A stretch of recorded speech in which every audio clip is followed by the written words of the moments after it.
Bonjour. Je voulais vous présenter un petit problème dont j'ai fait face après un petit moment à essayer de comprendre qu'est-ce qui se passait.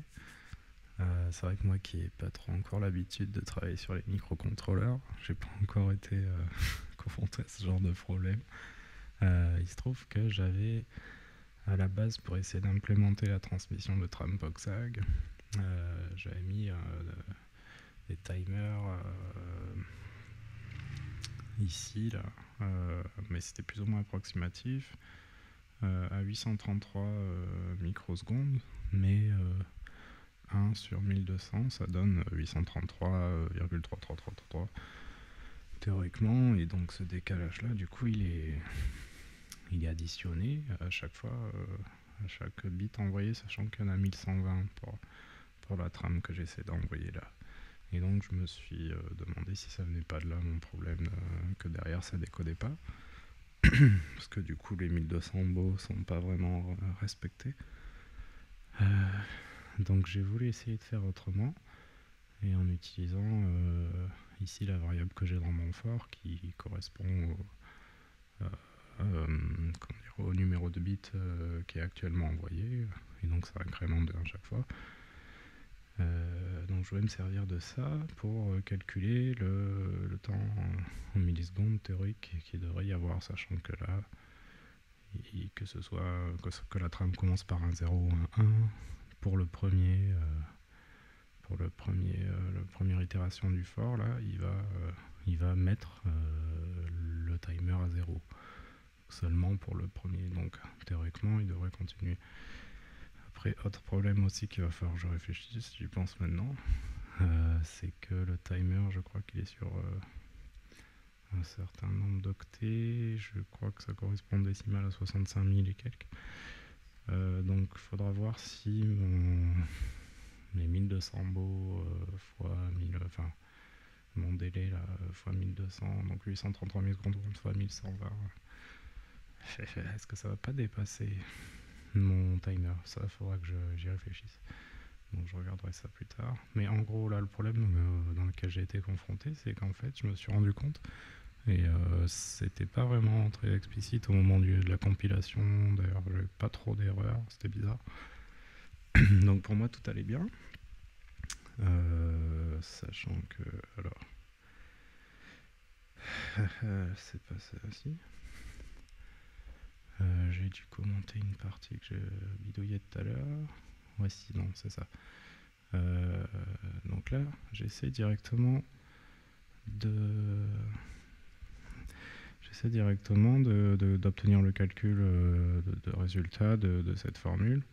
Bon, là, c'était un essai, et c'est comme ça que je me suis rendu compte que je vais vous expliquer, mais à la base, disons que j'avais implémenté la multiplication comme je vous expliquais juste avant, là, du nombre de quel endroit de la trame on est, théoriquement. Donc multiplié par ce délai-là, qui a été calculé cette fois avec une formule plutôt qu'avec le 833 en brut, 133 microsecondes. Mais sauf qu'en fait, je me suis rendu compte que le STM32 L051, là, qui est microcontrôleur présent sur la radiosonde M20, là, météo modem, il n'intègre pas merde, je sais plus comment ça s'appelle, mais en gros, il n'implémente pas matériellement les variables float de base. Donc, les int, il n'y a pas de problème, mais les floats, il ne sait pas les gérer. Donc, il y a possibilité de contourner ça de plusieurs manières. Possibilité d'utiliser du soft float via des librairies ou de l'implémenter soi-même, mais bon, je pense que je vais peut-être pas faire comme ça. Je vais essayer une autre méthode qui me semble peut-être plus intéressante à faire. Et bon, là, j'ai pas encore essayé de travailler du tout dans ce sens-là dans mon code, mais je vais le faire prochainement et voir ce que ça donne. C'est utiliser les timers d'une autre manière, où je vais les configurer ici plutôt dans la console là, de DSM32 IDE là, au niveau des timers, pour que mon timer revienne à 0. D'ailleurs, au passage, je vais augmenter aussi la fréquence d'échantillonnage parce qu'on était sur 8 MHz au niveau du MCU, et je vais essayer de monter au max. Là, ici, on est sur 32 MHz, donc on gagnera un tout petit peu en précision là-dessus, même si ça reste, je pense, minime. Ça sera toujours ça de gratter.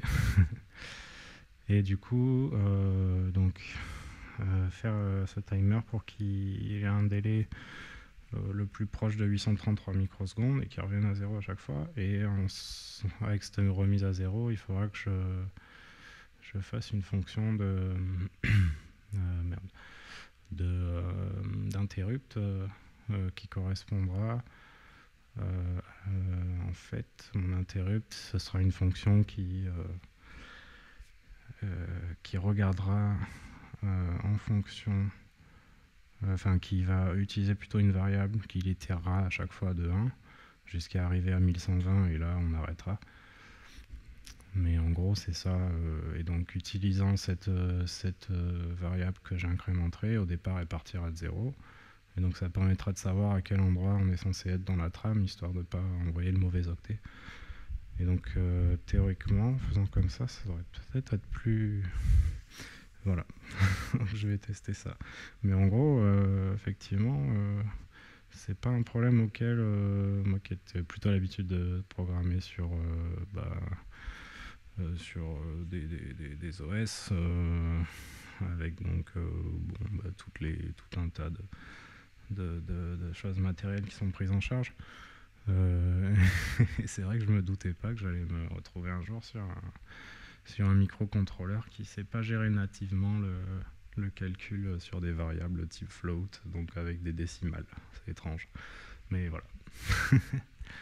J'avais envie de faire une petite réaction par rapport à ça. Je trouvais assez étrange, réaction à chaud. Voilà, allez. Donc je vais arrêter, j'espère que ça n'a pas été trop long, parce que bon, l'intérêt n'était pas très... Bref. Allez, je vais couper la vidéo. Bonne journée à tous.